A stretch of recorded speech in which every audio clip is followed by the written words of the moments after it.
The temperature is reaching 45 degrees Celsius already, but the work has to continue. It's going on full swing.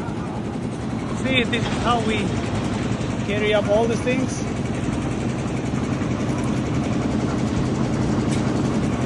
Using two machines, going up there.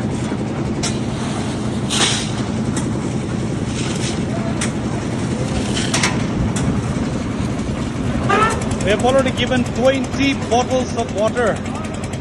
They have finished around 20 bottles already.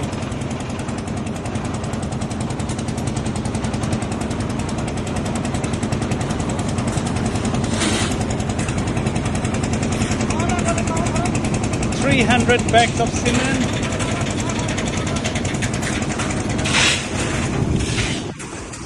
Quite a lot.